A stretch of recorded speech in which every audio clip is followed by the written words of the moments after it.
আসসালামু আলাইকুম everyone, welcome back to my channel Rafa recipe.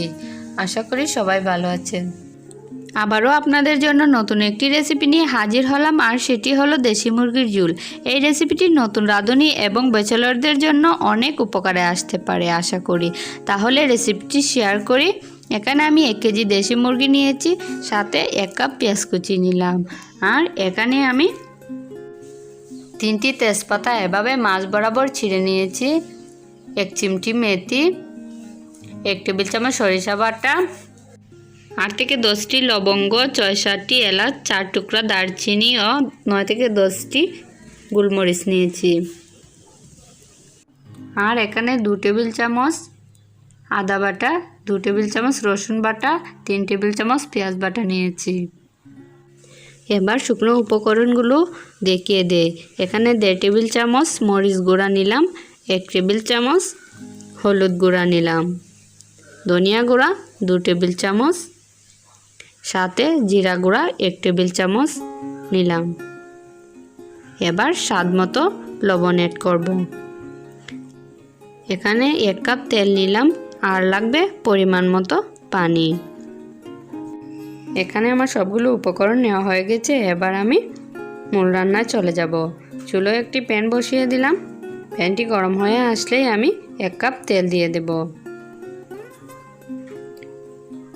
তেল হালকা গরম হলে এখানে আমি 1 কাপ পেঁয়াজ কুচি অ্যাড করছি। পেঁয়াজটা দেওয়া হয়ে গেলে একটু নেড়েচেড়ে আমি ভেজে নেব। পেঁয়াজটা একটু নেড়েচেড়ে ভেজে নিয়ে গরম মশলাগুলো আমি অ্যাড করব। দিয়ে দিলাম এলাচ, লবঙ্গ, দারচিনি, তেজপাতা, মেথি, গোলমরিচ দিয়ে পেঁয়াজের সাথে 2 মিনিট ভেজে নেব। পেঁয়াজটা গোল্ডেন ব্রাউন কালার হয়ে আসলেই এবার আমি রসুন বাটা, পেঁয়াজ বাটা ও আদা বাটা অ্যাড করছি, আর সরিষা বাটাও অ্যাড করব। এবার সবগুলো মশলাকে 5 মিনিটের মতো আমি ভালো করে কষিয়ে নেব। এখন আমি শুকনো উপকরণগুলো অ্যাড করব, তাই অল্প একটু পানি দিয়ে দিলাম। পানিটা দিলে শুকনো উপকরণগুলো পুড়ে যাবে না। এবার মরিচ গুঁড়া, হলুদ গুঁড়া, ধনিয়া গুঁড়া, জিরা গুঁড়া, লবণ দিয়ে দিলাম। এবার সবগুলো মশলা একসাথে মিশিয়ে নিচ্ছি, আর মশলাটার কাঁচা স্মেল যাওয়ার আগ পর্যন্ত এই মশলাটাকে আমি কষিয়ে নেব। মশলাটা যেন পুড়ে না যায়, তাই আবারও অল্প পরিমাণ পানি অ্যাড করেছি। এবার আরও 5 মিনিট মশলাটা কষানোর পর আমি পরিষ্কার করে রাখা মাংসগুলো দিয়ে দিলাম।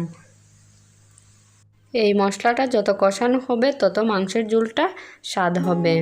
এবার মশলাগুলোর সাথে মাংসটা ভালো করে মিশিয়ে নিচ্ছি। মেশানো হয়ে গেলেই আমি 10 মিনিট মাংসটা কষিয়ে নেব। 10 মিনিট পর দেখুন মাংস থেকে কতটা পানি ছেড়েছে। এবার আমি একটি ঢাকনা দিয়ে ঢেকে রেখে দিয়েছি। ঢাকনাটা সরিয়ে আবারও একটু নেড়ে চেড়ে নিচ্ছি, কারণ প্যানের তলায় যদি পোড়া লেগে যায় তাহলে মাংসের স্বাদটা তেমন ভালো আসে না। এবার ঢাকনা দিয়ে আবারও আমি 20 মিনিট রান্না করব। 20 মিনিট পর উঠিয়ে দেখিয়ে দেই। এই 20 মিনিটের মধ্যে আমি কয়েকবারই ঢাকনাটা উঠিয়ে নেড়ে চেড়ে দিয়েছি। এবার আমি পানি অ্যাড করব। এখানে আমি পরিমাণ মতো পানি দিয়ে দিলাম। দেশি মুরগি সিদ্ধ হতে অনেক সময় লাগে, তাই পানির পরিমাণটা আপনারা বুঝে দেবেন। এবার ঢাকনা দিয়ে ঢেকে 10 মিনিটের মতো রান্না করেছি। 10 মিনিট পর ঢাকনাটা উঠিয়ে 4টি কাঁচামরিচ দিয়ে দিলাম। আবারও ঢাকনাটা দিয়ে 5 মিনিটের মতো রান্না করেছি। আমার রান্না প্রায় শেষ। এবার আমি চুলোর জালটা অফ করে দিলাম, আর ঢাকনা দিয়ে 5 মিনিট ঢেকে রেখে দেব। 5 মিনিট পর আমি পরিবেশন করে দেখিয়ে দিই। আপনারা দেখে হয়তো বুঝতে পেরেছেন এই মুরগির মাংসের ঝোলের স্বাদটা কেমন হবে। এই রেসিপিটা ফলো করে বাসায় আপনারা একবার হলেও ট্রাই করবেন। আশা করি ভালো লাগবে। ভিডিওটি ভালো লাগলে লাইক দিবেন, সাবস্ক্রাইব করবেন, ফ্রেন্ডস অ্যান্ড ফ্যামিলির সাথে শেয়ার করতে ভুলবেন না। ধন্যবাদ।